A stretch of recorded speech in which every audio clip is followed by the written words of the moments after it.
시편 55편 두 군데를 제가 읽고 말씀 나눕니다. 55편 1절부터 8절까지의 말씀과 그리고 18절부터 23절까지의 말씀 두 군데를 읽겠습니다. 하나님이여 내 기도에 귀를 기울이시고 내가 간구할 때 숨지 마소서.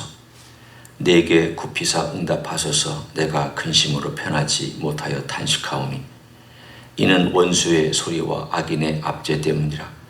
그들이 죄악을 내게 더하며 노하여 나를 핍박하나이다. 내 마음이 내 속에서 심히 아파하며 사망의 위험이 내게 이르렀도다. 두려움과 떨림이 내게 이르고 공포가 나를 덮었도다. 나는 말하기를 만일 내게 비둘기같이 날개가 있다면 날아가서 편히 쉬리로다. 내가 멀리 날아가서 광야에 머무리리로다. 내가 나의 피난처로 속히 가서 폭풍과 광풍을 피하리라 하였도다. 18절입니다. 나를 대적하는 자 많더니 나를 치는 전쟁에서 그가 내 생명을 구원하사 평안하게 하셨도다. 옛부터 계시는 하나님이 들으시고 그들을 낮추시리이다. 그들은 변하지 아니하며 하나님을 경외하지 아니함이니이다. 그는 손을 들어 자기와 화목한 자를 치고 그의 언약을 배반하였도다. 그의 입은 우유 기름보다 미끄러우나 그의 마음은 전쟁이요 그의 말은 기름보다 유하나 실상은 뽑힌 칼이로다. 내 짐을 여호와께 맡기라. 그가 나를 붙드시고 의인의 요동함을 영원히 허락하지 아니하시리로다. 하나님이여 주께서 그들로 파멸의 웅덩이에 빠지게 하시리이다. 피를 흘리게 하며 속이는 자들은 그들의 날에 반도 살지 못할 것이나 나는 주를 의지하리이다. 아멘. 시편 55편은 다윗의 격렬한 감정을 표현하고 있습니다. 그가 얼마나 다급하고 힘들었는지 내가 날개가 달려서 도망갈 수 있으면 좋겠다. 비둘기처럼 내가 날개가 좀 달려있다면 빨리 광야로 가서 피난할 수 있는 조용한 곳에 좀 숨어 있기를 원한다. 그렇게 우리가 읽은 표현 속에 나와 있습니다. 이 55편의 정황을 쭉 살펴보면 아마도 압살롬의 반역 때에 혹은 그 이후에 지은 시편이라고 생각할 수 있습니다. 여기에 나와 있는 이 상황 얼마나 급한지 또 성중이라는 표현이 나옵니다. 우리가 읽지 않은 중간에 보면 성중에 악이 가득하고 악독이 가득하다. 다윗이 젊어서 도망 다녔을 때는 성중에 악독이 가득한 것은 거의 없었습니다. 곧 예루살렘 성을 지금 의미하고 있습니다. 압살롬의 반역이 일어났을 때 유다 지파도 다윗을 반역했습니다. 나머지 지파는 말할 것도 없습니다. 심지어는 다윗의 신하 중에 가까운 사람들 반역했습니다. 아니 자기 아들이 반역을 하는데 남들은 반역하지 않았겠습니까? 그 중에 특별히 다윗이 제일 심각하게 생각하고 가슴 아프게 생각했던 사람은 아히도벨입니다. 이 아히도벨이라는 사람은 다윗의 신하 중에 제일 똑똑하고 다윗이 전쟁을 치를 때나 어떤 일들을 결정할 때 제일 먼저 물어봤던 사람이 아히도벨입니다. 이 아히도벨은 밧세바의 외할아버지입니다. 사실은 이 반란이 일어났던 이유 중에 하나가 우리가 본문에 아히도벨이 밧세바의 외할아버지이기 때문에 그 사건이 기분 나빠서 그런 반역을 일으켰다 이런 설명은 나오지 않습니다. 우리가 추정하건대 다윗이 행한 그 범죄 때문에 아히도벨의 마음이 분노로 가득 찼고 어쩌면 다윗을 향하여 칼끝을 드민 그런 계기가 되었을지도 모릅니다. 하여간 그러나 이 모든 사람들이 아히도벨을 비롯하여서 다윗을 반역했던 많은 사람들이 오늘 다윗이 고백한 것처럼 이런 고백 속에 있는 대상들입니다. 13절을 보시면 그 사람들이 어떤 사람들인지를 다윗은 이렇게 표현합니다. 그는 곧 너로다. 나의 동료, 나의 친구요, 나의 가까운 친구로다. 우리가 같이 재미있게 의논하며 무리와 함께하여 하나님의 집 안에 다녔도다. 하나님의 집 성소에서 하나님을 섬기는 그 장소에서 함께 예배하고 같이 찬양하고 하나님께 같이 제사를 드렸던 친구들이었습니다. 인간이 경험할 수 있는 가장 극렬한 마음의 고통은 배반당하는 것과 버림당하는 것. 이것이 아마 인간이 경험할 수 있는 가장 극한 경험일 것입니다. 환경이 어려운 건 견딜 수 있습니다. 몸이 아픈 것도 참아낼 수 있습니다. 그리고 때때로 여러 가지 환경 속에서 내가 고통하고 고난받는 것도 견딜 수 있습니다. 그런데 누군가 정말 신뢰하고 믿고 혹은 내가 가르쳤고 내 가까이 있는 사람이 배반하거나 심지어는 배반하고 떠나면서 그냥 떠난 정도가 아니라 오늘 여기 있는 것처럼 다윗의 등 뒤에 칼을 들이면서 그를 죽이려고 하는 그런 상황에 맞닥뜨렸을 때에 그의 마음은 그야말로 복잡한 마음, 도대체 이걸 어떻게 내가 받아들여야 될지에 대한 마음, 내가 뭐 했지? 자책하는 마음, 내가 왜 이렇게 됐지? 내가 왜 이런 상황에 처하게 됐지? 그 사람은 왜 나를 향하여 칼끝을 들밀게 됐지? 이런 등등등의 그야말로 완전히 헝클어지는 그런 감정 때문에 마음의 평안이 없어지기 쉽습니다. 아니, 그렇게 됩니다. 오늘 그런 상황 속에서 다윗은 하나님께 기도하고 있습니다. 그 기도의 내용이 바로 하나님, 나를 도와주십시오. 간단합니다. 아주 간단합니다. 하나님, 저를 구원해 주십시오. 그리고 저 악인의 악에 대하여 하나님께서 보응해 주십시오. 우리가 기도할 때 오늘 본문에 보면은 이 악인에 대한 하나님의 보응을 기도하고 있습니다. 그러면서 우리가 읽은 본문 중에 이런 표현이 있습니다. 19절을 한번 보시면 좋겠습니다. 옛부터 계시는 하나님이 들으시고 그들을 낮추시리다. 그들은 변하지 아니하며. 오늘 그들이 변하지 아니한다라는 이 표현은 악한 삶의 궤적을 바꾸지 아니하고 계속해서 하나님을 대적하는 그들의 삶의 패턴을 묘사하고 있습니다. 물론 우리에게 이 말은 악인을 위해서는 전혀 기도하지 마라. 안 변할 거다. 그들이 악한 삶을 끝까지 살아갈 것이기 때문에 나도 그냥 관심 두지 말고 너나 잘 살아라. 그 이야기를 하는 것 아닙니다. 우리는 어제도 함께 나눴지만 악인을 위해서 기도해야 합니다. 참 우리가 잘 하지 못하는 것 중에 하나입니다. 저도 잘 하지 못합니다. 당신 북한에 있는 독재자 김정은을 위해서 기도합니까? 물으면 글쎄요, 제가 한두 번 그 정도밖에는 대답을 못합니다. 오히려 우리는 저 김정은에게 하나님 심판해달라고 하는, 저 악이 사라지게 해달라고 하는 그런 기도는 많이 할 줄은 몰라도 불쌍히 여달라는 기도는 잘 하지 못합니다. 우리는 하나님 아버지 앞에 우리가 악하게 살고 있고 악하게 걸어가고 있는 사람을 불쌍히 여기는 마음은 내가 과거에 악했기 때문에, 내가 그런 인생이었기 때문에, 내가 만약에 주님의 은혜가 없었다면 어떤 삶을 살았을까를 보면 나도 주님께서 은혜를 주시지 아니하였다면 저와 다를 게 뭐가 있는가? 내가 악한 인생을 살지 말라는 법이 어디 있었는가? 지금도 악이 내게 침범에 들어와서 자꾸 나를 괴롭히고 거기에 나도 모르게 움찔움찔 따라가기도 쉬운 그런 인생인데, 우리는 우리 자신을 생각해 보면서 악인을 위해서 기도해야 됩니다. 그러나 동시에 그 악인이 변한다는 것과 교회를 갖는다는 것이 쉽지 않은 걸 압니다.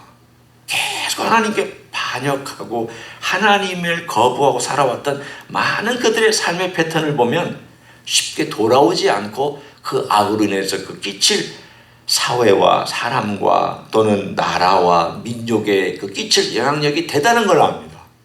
따라서 우리가 기도할 필요가 있습니다. 하나님, 저 악을 끊어달라고. 하나님, 저 악을 심판해달라고.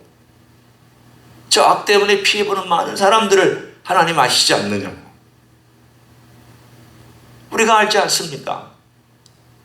근래에 일어났던 이 우크라이나 전쟁 때문에 얼마나 많은 사람들이 죽어가야 하는지에 대한 일, 그 한 사람이 결정한 그 일이 어떤 파급력을 가지고 수많은 사람들의 생명과 수많은 사람들의 미래가 뒤집어지고 엎어지고 있는지를 우리는 보고 있습니다. 그것 때문에 다윗이 관심이 있습니다. 하나님, 이 성중에 악이 가득합니다. 해결해 주십시오. 저 악인들이 하나님 아버지 앞에 회개하지 않냐고 저 악한 길로 계속해서 그 궤적을 따라서 걸어간다면 하나님께서 그 악을 처리해 주십시오. 그래서 하나님 그 처리하는 과정 가운데서 그들을 제거해 주시고 이 성이 다시금 하나님 은혜 가운데서 평화와 의와 공평한 그러한 성이 되게 해달라고 다윗이 기도하고 있는 내용입니다. 따라서 이 두 가지가 같이 있어야만 그 기도가 균형 있는 기도가 될 것입니다. 왜냐? 오늘 본문에 한마디의 표현 속에 다윗의 신앙 고백이 있습니다. 19절을 다시 한번 보십시오. 옛부터 계시는 하나님. 이 표현이 특이하지 않습니까? 잘 나오는 표현은 아닙니다. 다윗도 잘 쓰지 않습니다. 다윗이 주로 쓰는 표현은 나의 반석, 나의 산성, 나의 요새, 나의 하나님, 나를 보호하시는 하나님, 나의 목자, 그리고 하늘에서 통치하신 하나님, 이런 표현을 쓰지만 옛부터 계신 하나님은 사실은 다윗의 표현 가운데 자주 등장하지 않습니다. 그런데 왜 이 표현을 쓰고 있을까? 그러면 시간의 개념은 옛날, 옛이란 표현과 공간의 개념은 하늘과 땅의 개념을 씁니다. 하늘의 개념은 땅보다 높은 곳에 있다라고 하는 그 뜻을 의미합니다. 하늘은 통치하는 곳이고 땅은 통치를 받는 곳입니다. 하늘은 이 땅에 있는 공간을 초월한 어떤 공간이라고 제가 표현을 해야 될 수밖에 없지만 곳이고, 또한 거기에는 하나님의 이미 평화가 이루어진 곳입니다. 옛부터라는 표현은 현재 우리의 시간이 도달할 수 없는 그 옛을 의미합니다. 우리는 옛날에 존재하지 않았습니다. 우리는 천지창조 때 존재하지 않았습니다. 우리는 천지창조 이전에 존재한 적이 없습니다. 그 옛날, 옛부터라는 표현은 우리의 시간과 우리의 한계를 초월하여 모든 시간 가운데 계신 하나님이라고 하는 그분의 큰 능력과 모든 것을 통치하시는 하나님이라는 또 다른 개념입니다. 하늘에 계신 하나님이 통치하시는 하나님이라는 개념이라면 옛부터 계신 하나님도 통치하시는 하나님입니다. 하나는 공간의 개념을 의미하고 있고 하나는 시간의 개념을 의미하고 있습니다. 이것은 하나님, 제가 태어날 때부터 하시는 하나님입니다. 하나님은 제가 태어나기 이전부터 계시던 하나님입니다. 하나님은 인생의 역사 가운데 이미 계셨고 그 전부터 계셨던 하나님입니다. 하나님은 통치하시는데 그 하나님의 통치는 공의와 하나님의 통치는 인자하심으로 이제까지 역사를 이루어 오셨습니다. 하나님, 지금 이 상황을 보십시오. 혼란만, 엉망이 되었고 모든 것이 뒤집어져서 하나님의 공의가 땅에 떨어졌습니다. 하나님, 불쌍히 여기셔 주십시오. 이 상을 회복시켜 주시고 저를 회복시켜 주십시오. 그러면서 하나님의 공의로움과 하나님의 통치에 그가 호소하면서 눈물을 흘리면서 외치고 감정을 다 표현하고 있습니다. 다윗이 도망갈 때 얼마나 울면서 먼지를 뒤집어 쓰면서 갔던지 아마 점잖은 신하들이 생각할 때 이렇게 생각했을지도 모릅니다. 참 왕은 채신머리가 없다. 아니 어떻게 저렇게 그냥 가면서 통곡을 하고 울고 저렇게 난리법석을 치느냐. 다윗은 하나님의 언약궤가 들어올 때도 옷이 벗어지는지 어떻게 되는지도 모르고 하나님 앞에서 춤을 추는 인생이었지만 슬플 때는 그의 모든 감정을 막 쏟아놓고 울고 신하들이 듣든지 안 듣든지. 기도는 점잖은 것이 기도가 아닙니다. 묵상할 때 있습니다. 점잖게 조용히 묵상할 때도 있습니다.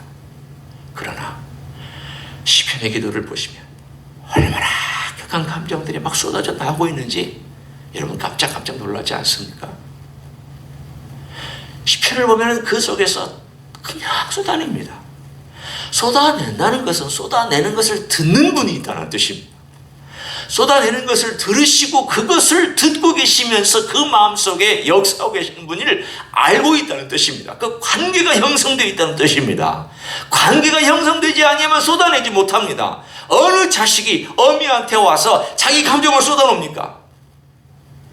사랑받은 자식이 쏟아놓습니다. 내가 쏟아놔도 그 어머니가 내 쏟아놓는 것을 듣는다는 것을 잠재적으로 알기 때문에 쏟아놓고 불평합니다. 만약 그 대상이 아니라면 누구한테 가서 나 하소연하고 누구한테 가서 내 모든 마음을 쏟아놓습니까? 그래서 부모가 없는 그 자녀가 안 된 것은 우리가 알지 않습니다. 그 속에 있는 아픔과 눈물과 그거 어떻게 쏟아놓고 살았을까? 누구한테 그걸 하소연했을까? 얼마나 힘들었을까? 수많은 그리스도인들이 고아처럼 살아가고 있습니다. 아무런 감정을 쏟아놓지 않습니다. 아무런 내 마음에 있는 고통과 아픔을 하나님 아버지 앞에 들끓는 것들을 쏟아놓지 않습니다. 다 점잖합니다. 기도도 다 조용합니다. 신앙생활도 다 점잖합니다. 아무런 걸 쏟아놓지 않습니다. 그 기도 아닙니다. 내 마음에 있는 걸 쏟아놓을 줄 알고 다윗처럼 듣는 분이 계시기 때문에 또 내 이야기를 귀를 기울여서 듣고 계시는 분이 계시기 때문에 옛부터 역사하시는 하나님은 지금도 역사하고 계시지만 내 기도에 또한 들으시면서 역사하시는 하나님이기 때문에 앞으로도 하나님은 그렇게 역사하실 거라는 알고 그 하나님께 자기 마음을 다 쏟아놓고 있는 이 기도의 내용이 우리의 내용이 되어야 할 줄로 믿습니다. 신앙은 이런 것입니다. 우리 하나님 아버지 앞에 우리 주님 앞에 쏟아놓지 못할 것 없습니다. 오늘도 우리는 하나님 아버지 앞에 우리 불안한 거 다 쏟아놓고 내 마음이 힘든 거 다 쏟아놓고 내 건강 또는 깨진 것들 여러 가지 일들 다 쏟아놓고 우리 하나님께 맡기면 주께서 때가 되면 옛부터 계신 우리 주님께서 부활의 권능으로 이 땅을 통치하시고 나를 또한 인도하시는 주님께서 그 기도를 들으시고 놀라운 것들로 응답하여 주실 줄로 믿습니다. 그렇게 주님 앞에 나아가는 여러분 되시기를 예수님의 이름으로 간절히 축원합니다. 기도하겠습니다. 하나님 아버지 감사합니다. 다윗은 기쁠 때는 춤추며 찬양했고 슬프고 격렬한 감정이 있을 때에는 하나님 아버지 앞에 그대로 쏟아놨습니다. 울었습니다. 먼지를 뒤집어 썼습니다. 울면서 걸어갔습니다. 통곡하였습니다. 어찌할 바를 모르며 하나님 아버지 앞에 외쳤습니다. 부르짖었습니다. 신앙은 점잖은 것이 아니라 우리 하나님 아버지 앞에 자기의 모든 감정과 아픔을 쏟아놓을 줄 아는 것이 신앙인 줄로 믿습니다. 그것이 기도인 줄로 믿습니다. 주여, 우리 안에 있는 불안한 것 혼자 사귀지 않게 도와주시고, 두려워하는 것 혼자 사귀고 있지 않게 도와주시고, 내 마음의 염려와 근심과 받은 상처와 고통과 눈물과 아픔을 혼자 사귀지 않게 도와주시고, 우리 주님 앞에 다 쏟아내고, 옛부터 역사하신 우리 주님께서 오늘도 들으시고 앞으로도 들으시고 앞으로 역사하실 것을 믿고 나아가게 하여 주시옵소서. 이제는 우리 구주 예수 그리스도의 은혜와 하나님 아버지의 극진하신 사랑과 성령 하나님 교통하심의 역사가 오늘도 우리의 기도를 귀를 기울여 들으시고 옛부터 계신 주님께서 역사하셔서 우리의 모든 삶의 정황 속에서 붙들어 주심을 믿고 오늘도 주님 앞에 나와 기도하는 이 자리에 참여한 모든 종들 위에와 주임제 히스교회 위에와 이민교회들과 한국교회들과 선교사님들 위에 이제로부터 영원히 함께 하실지어다. 아멘.